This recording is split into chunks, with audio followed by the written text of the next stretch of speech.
اور پھر میں نے جب یہ بریت ہو گئی تو میں نے پی ٹی آئی کے رہنماؤں کو یہ کہتے سنا کہ کیونکہ اب نیب جو ہے اس حکومت کے تابع ہے تو جو پروسیکیوٹر لگایا گیا اس نے مقدمہ نہیں لڑا.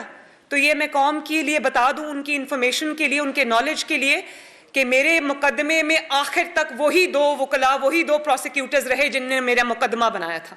جس دن میری بریت ہوئی، اللہ تعالیٰ کا شکر ہے، اسی دن وہ سردار مظفر عباسی صاحب وہی پروسیکیوٹر آرگیو کر رہے تھے جنہوں نے جج بشیر کی عدالت میں 8 مہینے میرا مقدمہ لڑا میرے خلاف. اور ایک اور بات میں آج کلیریفائی کر دوں، میں نے اپنے وکیل کو یہ ہدایات دی تھی کہ مجھے نیب کی نئی امینڈمنٹس کا فائدہ نہیں اٹھانا.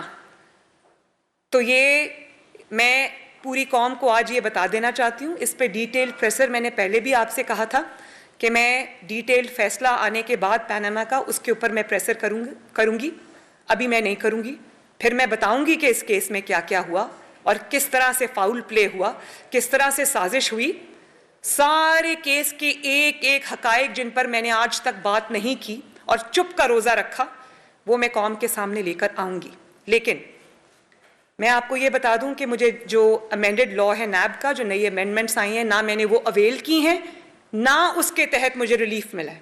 مجھے نیب کے پرانے قانون کے تحت میرٹ پہ ریلیف ملا ہے کیونکہ میرے خلاف کیس ثابت نہیں ہو سکا.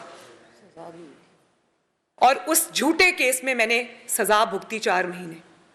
جب اڈیالہ میں جب میری والدہ وہاں بیمار تھی اور میں اپنے والد کے ساتھ آئی تھی. اور پھر آپ کے اندر اتنی ہمت کہ آپ اس کو این آر او کہیں.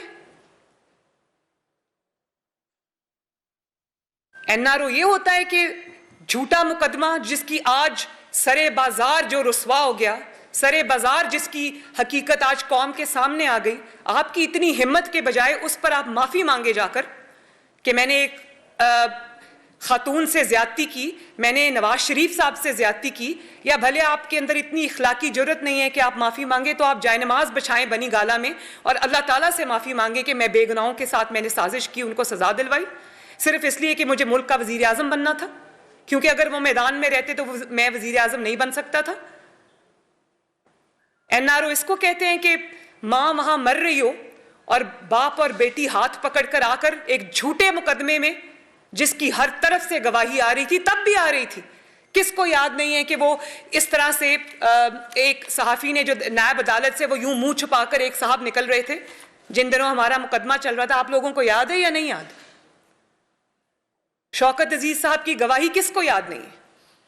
ارشد ملک کی گواہی کس کو یاد نہیں ہے؟ تو کبھی معافی مانگی گئی اور اس کے اوپر سے آپ کی اتنی جرت کہ آپ اس کو این آر او کہیں. این آر او یہ ہوتا ہے. این آر او یہ ہوتا ہے کہ نواز شریف کی بے گناہی کے ثبوت کے بعد ثبوت آئیں، ارشد ملک کی ویڈیو آ جائے، ثبوت میں وہ کہہ رہا ہے کہ مجھے بلیک میل کر کے سزا دی گئی اور وہ آج تک باہر بیٹھے. یہ این آر او ہوتا ہے.